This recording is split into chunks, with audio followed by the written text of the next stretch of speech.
गरीब ने खाया पहली बार जादुई गाजर का हलवा। माँ, आज पे टीचर ने फीस के लिए तकादा किया है। हाँ बेटा, मैंने आज भी मालकिन से मेरी तनख्वाह देने को कहा, लेकिन उन्होंने आज भी मेरी बात को आई गई कर दिया। मुझे माफ कर दीजिए माँ, मैं ऐसी मजबूरी के दिनों में भी आपका सहारा नहीं बन पा रही हूँ। दिया की आंखों में आंसू आ जाते हैं। चुप कर पागल, तेरी उम्र है क्या अभी काम करने की? ऐसी बातें नहीं किया करते। इस गरीबी की वजह से तू अपनी सारी ख्वाहिशों के मुंह पर ताला लगाए हुए है। ये क्या छोटी बात है?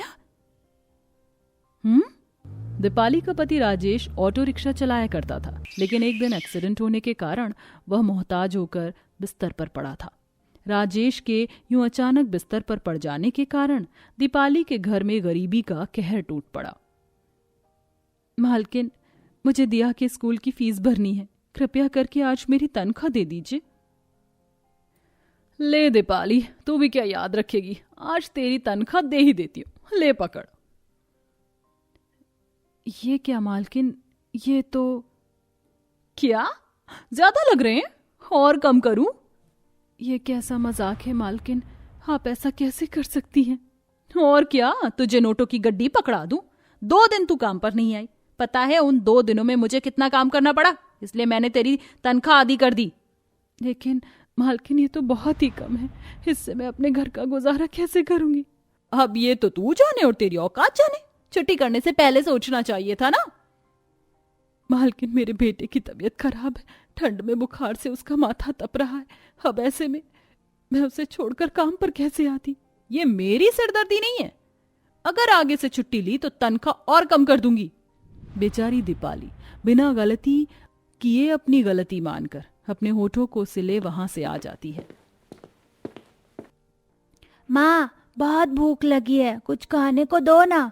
अभी देती हूँ बेटा। दीपाली अपने बच्चों के सामने एक थाली में रोटी के साथ प्याज के टुकड़े रख देती है। ये क्या है माँ, क्या कुछ और नहीं है खाने को? रोटी और प्याज मुझे नहीं खाना। अंकुश, अपना मुंह बंद कर और चुपचाप जो माँ ने दिया उसे खा ले। शुक्र मना कि हमें कम से कम 2 वक्त की रोटी मिल रही है। मुझे नहीं खाना, मुझे नहीं खाना, ये मुझे तो गाजर का हलवा खाना है। अंकुश चुप हो जा वरना थप्पड़ लगेगा। नहीं दिया, मेरे बेटे ने आज पहली बार कुछ मांगा है। बेटा, मैं लाऊंगी तेरे लिए गाजर का हलवा, तू चिंता मत कर। दीपाली जैसे तैसे अंकुश को रोटी के दोने वाले प्याज के टुकड़ों से खिलाकर सुला देती है।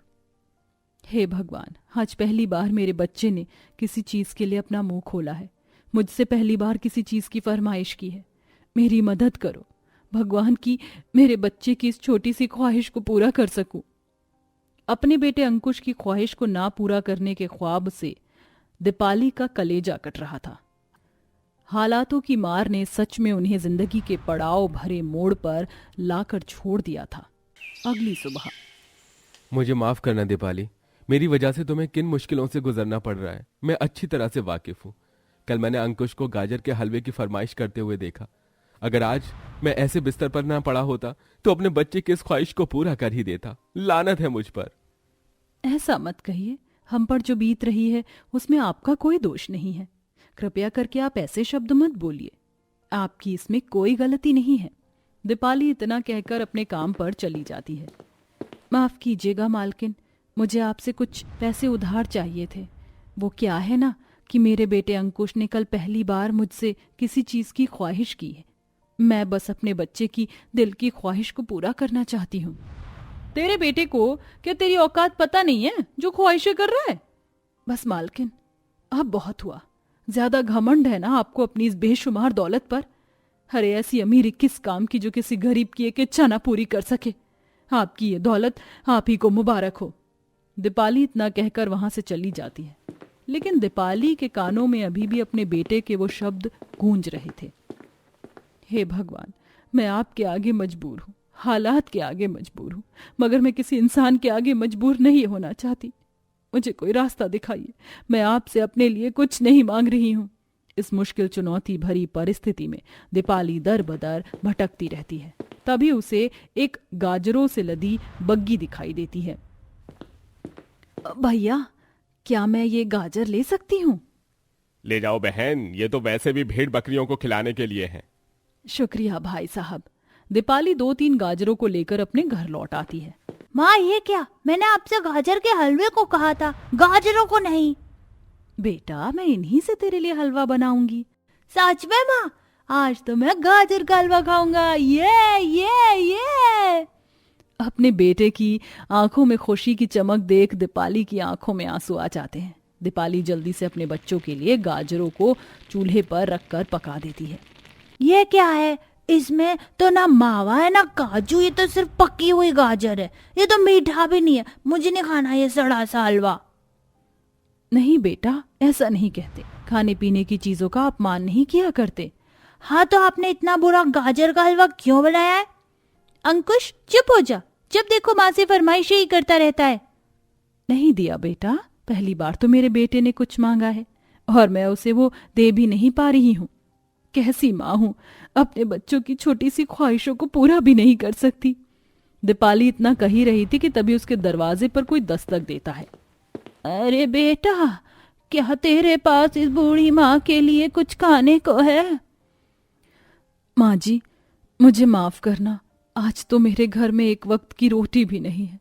बस कुछ गाजरें चूल्हे पर रखकर चढ़ा दी हैं। कृपया आप इन्हें ग्रहण कर लें। दीपाली बूढ़ी माँ को एक थाली में वो गाजरें ही परोस कर दे देती है। बेटा तेरे घर में भले ही कुछ ना हो, लेकिन तेरे सीने में भगवान ने एक बड़ा दिल दिया है इस बूढ़ी माँ की भूख को मिटाने के लिए। तेरा शुक्रिया बेटा, अब मैं चलती हूँ। इतना कहकर बूढ़ी माँ वहां से चली जाती है। अरे ये क्या, माँ ने तो ये पूरा हलवा खाया ही नहीं। चलो ये बची हुई जूठन मैं ही खा लेती हूँ। दीपाली जैसे ही उस हलवे को खाने के लिए उसमें हाथ डालती है तो उसके पैरों तले जमीन खिसक जाती, क्योंकि उन बूढ़ी माँ की बची हुई उस जूठन में चमकदार सोने के सिक्के पड़े हुए थे। ये क्या, ये हे भगवान, ये कहाँ से, ये सब क्या? ये मुझे ये जल्दी से माँ को देने होंगे, नहीं तो वो चली जाएंगी। माँ, आपका कुछ मेरे पास ही छूट गया। रुकिए माँ। दीपाली नंगे पांव उन बूढ़ी माँ के पीछे दौड़ती है। वो जैसे जैसे भागती है वैसे ही वो बूढ़ी माँ उससे दूर होती जाती है। देखते ही देखते उन बूढ़ी माँ की परछाई दीपाली की आंखों से ओझल हो जाती है। अरे ये क्या, हे माता रानी, क्या ये आपने हमारे लिए किया है? हे भगवान, आपका लाख लाख करोड़ शुक्र एहसान है मुझ पर। दीपाली अपने घर लौटती है। माँ आप आ गई, देखिए ये गाजर के हलवे में तो सिक्के हैं। क्या, सच में? हे भगवान, वो बूढ़ी माँ हमारे लिए फरिश्ता बनकर हमारे पास आई थी और अपने खजाने का कुछ हिस्सा हमें दे गई। क्या सच में माँ? अब हम गरीब नहीं रहेंगे, अब हम इन सिक्कों को बेचकर अमीर हो जाएंगे। नहीं बेटा, ये मेरे बेटे की जुबान से निकली उस गाजर के हलवे की ख्वाहिश को पूरा करने के लिए है। दीपाली की नीयत पानी की तरह साफ थी। उसने उन सिक्कों का इस्तेमाल भी सिर्फ उन चीजों के लिए करने की सोची जो उसके लिए बहुत मायने रखती थी। माँ, तो क्या अब हम दुकान वाला गाजर का हलवा खाएंगे?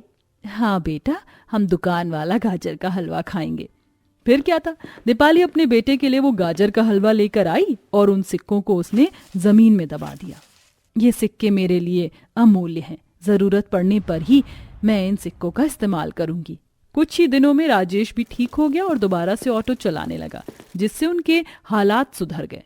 अब दीपाली के घर में किसी जरूरत की चीज की कमी नहीं थी।